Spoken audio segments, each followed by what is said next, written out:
आषाढ़ मासर चतुर्मास्या व्रतर प्रथम मास।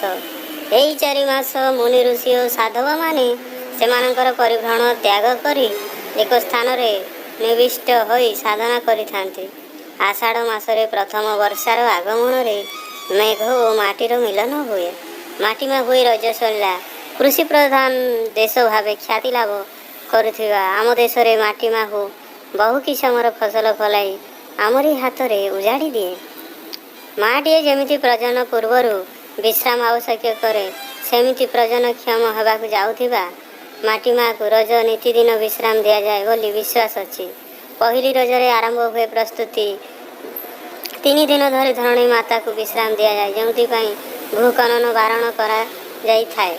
मातृजाति मध्य उत्साह उन्मादना और नूतन शक्ति जागृत करने पालन करा जाई थाए। रज पर्व अभिभूत झीलों गर्भधारण क्षमता प्राप्ति एक सांकेतिक पर्व होची रज।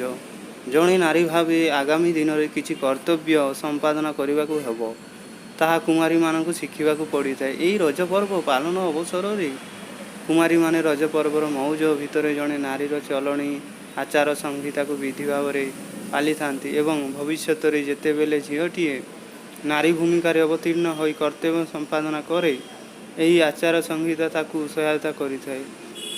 रज 3 दिन धरी रजस्वल्या नारी भावे धरणी माता को कष्ट न दे भूमि वर्षण न करी विश्राम देला भली कटा बटा आदि गृह कालन करी जरूर कुमारी माने विश्राम करिथांती।